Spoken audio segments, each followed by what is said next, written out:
Hi, I'm Will from Test, and I'm here at the local 123 in Berkeley, California, with Keith Gehrke of Able Brewing Company. Keith makes this. This is the brand new cone. One of these is going to be the brand new cone. We don't know which one yet, but Keith, cone is one of my favorite brewing mechanisms. So glad you were able to come down, and thank you so much for taking the time to talk to us and show us the latest version of the cone. Thanks for having me. So tell me a little bit about, there's a lot that's changed. We've talked about it on the site before, but let's just run down real quick for the people at home what's different about this version of the cone than the previous ones that they may have bought or seen, Williams-Sonoma and Amazon, all the places that you sold it.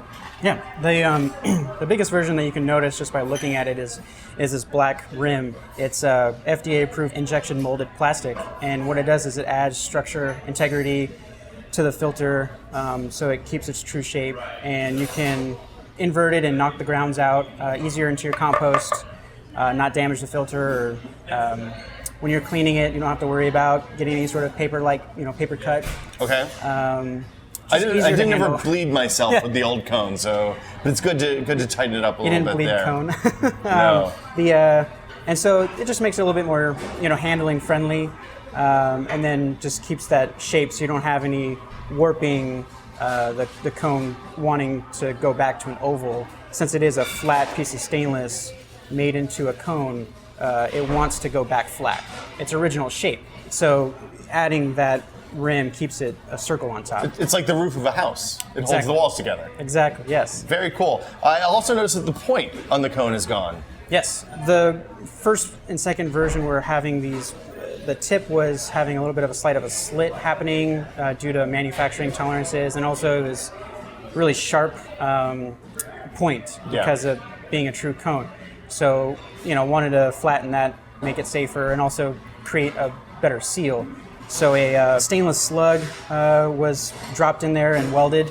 And again, like you said, if the plastic is the roof, then the tip there would be the foundation, and so it creates just this really strong shape that's going to be hard to malform. And you said that the metal itself is even a little bit thinner than it has been for previous versions. Exactly. And that was you were able to do that because you had the ring and the tip to hold the whole thing together and give it some rigidity. Exactly. Yes. With the first and the second one, the second one I went as thin with the metal as possible to get the holes smaller, to get a cleaner cup, more user friendly.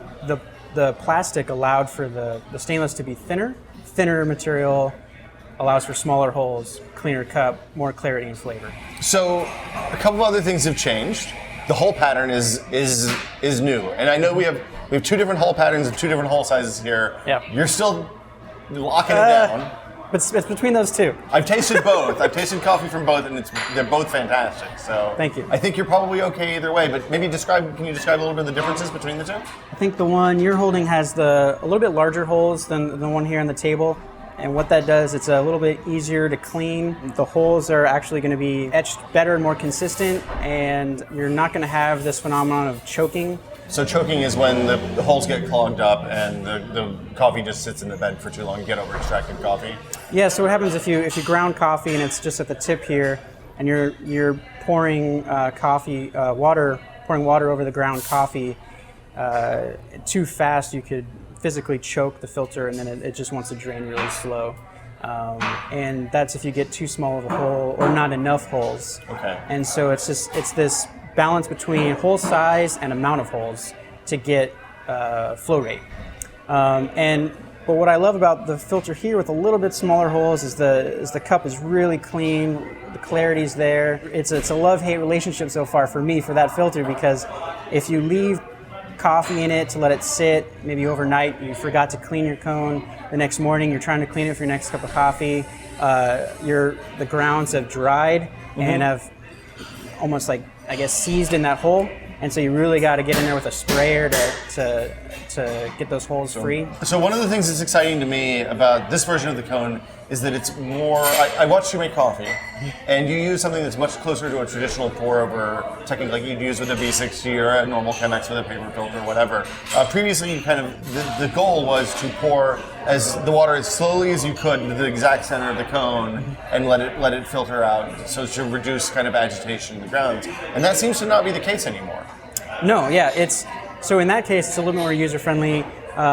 You don't have to have that slow, steady in the center pour. You can throw some rings. If you throw them too aggressively or too fast, that's what chokes any filter. So do you think that this is? I mean, if I don't have a pour over kettle, can I just use this if I'm really careful with a normal like electric kettle or something like that? You think? Totally. Yeah, I've brewed tons of cups with just an electric kettle at my house and not using my gooseneck, because I've done a lot of testing. So yeah, it's a lot easier to just take a kettle and pour into it, and you don't really need that controlled pour as much as you did with the earlier versions. You said you did a lot of testing. Yeah. Now over on that table, you have a lot of testing. Bring those over here. Let's talk about this for a minute, because you kind of as a throwaway line in your Kickstarter video, because one of the new Kone and the new Able Brewing System are both available on Kickstarter as pre-orders right now, essentially, right? Yes. And in that video that goes with that, you said you had this throwaway line that you said, I made 40 prototypes, and he really isn't kidding. There are 40 prototypes here on the table. Like, this is just a stack of cones all the way down. All different too. How do you test this stuff? Like, do you just sit there and you say, okay, I want to try? Well, there's not a lot of documentation about how the mechanics of coffee brewing at this level, right? Nobody's really done public research on that. Everything has been trial and error for me. I started off with this. These are the early versions here, very longer, elongated. This weld is very crude, as you can see. It was just to get the prototypes made, and it's a lot of hole. Like on this one especially, there's a ton of hole to metal ratio, much more than on the more modern ones. Earlier on, I thought I wanted to make the holes as small as possible and as much holes as possible, not really considering the restriction rate of the open area, of the amount of holes and the size of the hole.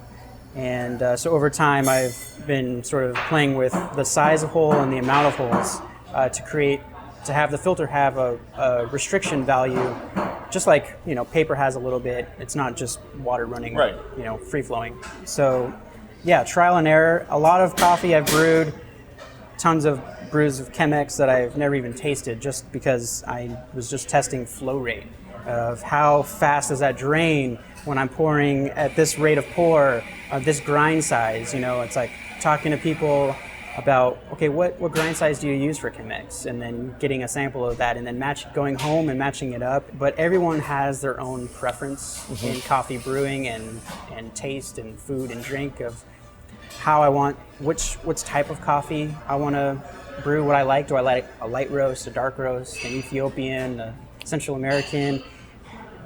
Everyone has their own grinder, blade grinder, burr grinder, a commercial grinder. So it's like creating a static flow rate of a filter is led to a lot of different prototypes.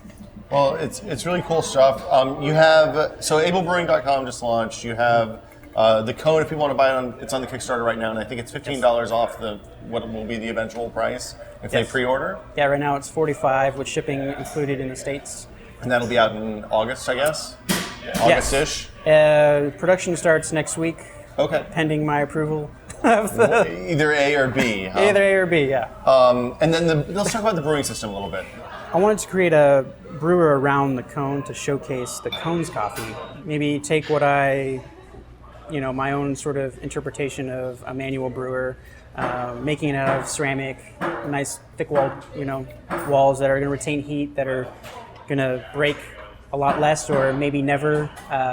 Some glass can be, my Chemex is really thin. I've broken quite a few Chemexes. Terrified of dropping the Chemex, putting it in the sink too hard, chugging a piece of ice in the sink when it's sitting in there. I mean, I love the Chemex. It's simple design, but cleaning it is hard too. With that little neck, and so with making it two pieces, you're able to take the filter support off of the brewing system, and then you can clean the kettle and the filter independently and really get in there and hand wash it. And then also just, I wanted something that looked really nice and modern in your kitchen or on your coffee table. Like, we're brewing coffee here, and we have a nice pot kettle that has coffee in it, and we can serve, and has the lid to keep the heat in. And so it's definitely my take on a manual brewer, definitely inspired by the Chemex and what I love about it, and also design. It's some people have said it's very Japanese, very Scandinavian design, sort Definitely of looks meshed in together. So. The basic idea though is that the cone hangs in a lip on the inside of the top brewer. Yes. And then you can remove that whole assembly, put the lid on the pot, and have a nice warm cup of coffee for as long as the coffee stays warm and ceramic. Yep.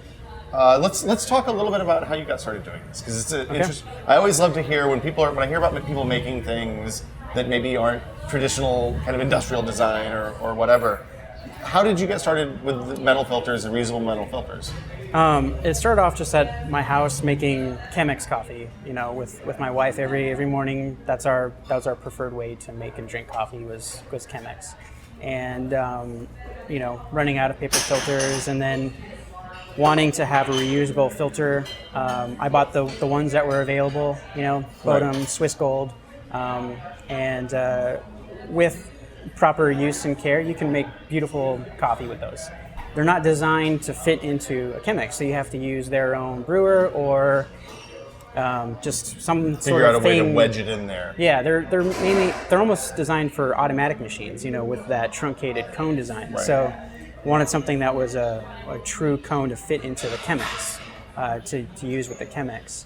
And my friend Isaac came over to my house, and he helped design these first 5 versions here. We just took a Chemex paper filter and just cut it and folded it and then dropped it back into the Chemex, and just kept cutting away just to figure out the metal dimensions, to get the flat pattern of the metal. Yeah, and so that's what this is based on, is just a flat folded Chemex filter that we cut to fit just in the Chemex.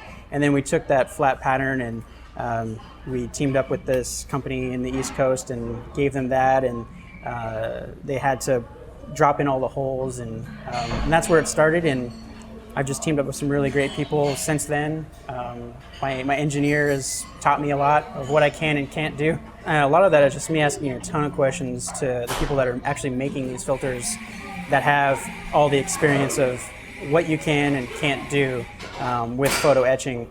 And tolerance in manufacturing anything is now I have to ask what tolerances are we working here? What can we do or can't? And the biggest thing that happened was specifying a certain hole size, and then I received some prototypes and I was brewing with them, and the filters weren't working as what I thought they were going to be, how they would work. And then I asked, why are these brewing so differently than the previous batch? They're like, that fell low on the tolerance. I'm like, what does that mean? And so it's like, you specified this hole size. Well, the hole can be anywhere between a little bit below that or a little bit above that hole size. So every filter that goes out is slightly different. So the filter that you have at home versus what I have at home with the version 2, the hole size might be, it's very, very small. So it's a tiny, tiny number, right? Yeah. But if you take the biggest end of the spectrum, the lower end, and then brew side by side, you might be able to tell a difference. If you're testing all these products, you'll be able to tell a difference eventually.